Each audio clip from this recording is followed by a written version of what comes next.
Hello everyone, I have this model of a car and I was wondering how to place a decal on it. So I just went and learned it, and here I am teaching you guys how to do it. So first of all, I'm gonna hide the car. I'm gonna add a plane and subdivide it 20 by 20 times. You can go to edit mode by pressing tab and then right click and subdivide. Let's go back to object mode and then shading. I already have the Blender logo on the project, so I'm gonna do Shift A, image texture, and select the Blender logo. Otherwise, you would have to go here and click open. I'm gonna plug this into base color, and since I don't want the black area, I'm gonna plug the alpha output of the texture into the alpha of the principal BSDF. Let's go back to layout and hide the car. I'm gonna drag the decal up by pressing G.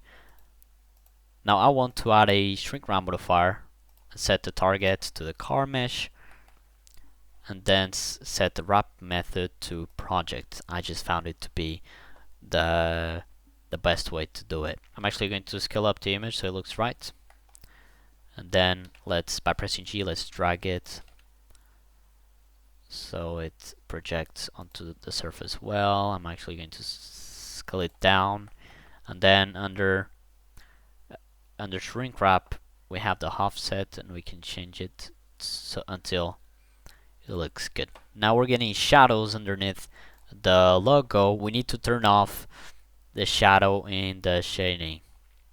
The object properties, visibility, turn off shadow. There you go. Now it's actually looking like it's sticking to the car. Now if I want the decal to have the same texture as the car, set the decal to have the same material as the car by dragging this into here. I'm going to duplicate the texture so it's different from the original one, and drag the Blender logo right there, and the alpha into here again. Okay, so now if we look, we actually get the bumps I was talking about. This one looks smaller than this one. We need to scale down the Voronoi texture from the decal one. So I'm going to scale down until they look the same. There you go. Now they're looking pretty neat. Now I want to kind of fade the texture into the car to give it like an aging look.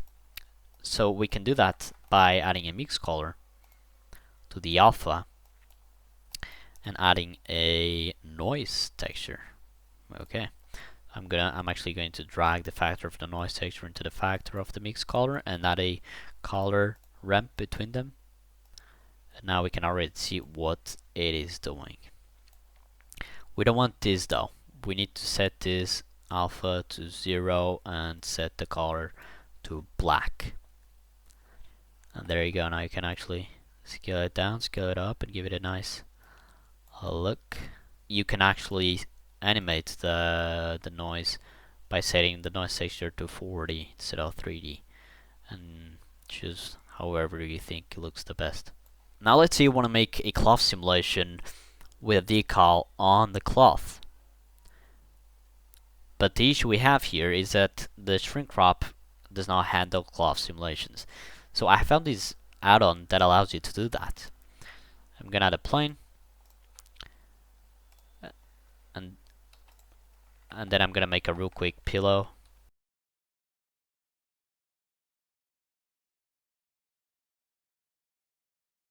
Cloth simulation real quick, and here collision modifier. Collision. There you go. Okay, let's add some pressure.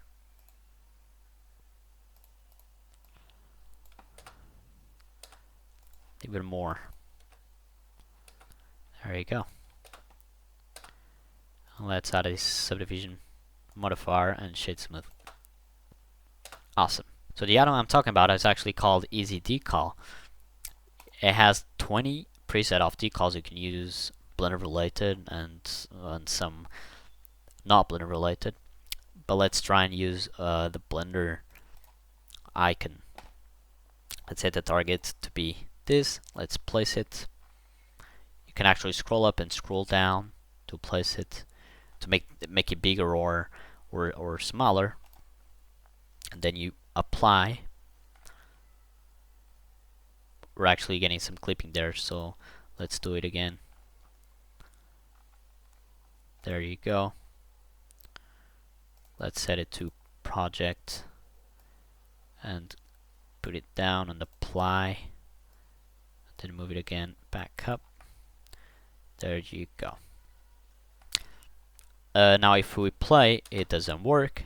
What this add-on allows you to do is bake the decal onto the texture of the original mesh. So all you have to do is play with the values of the extrude and max array. I would probably leave those like that as they are right now, and just press bake.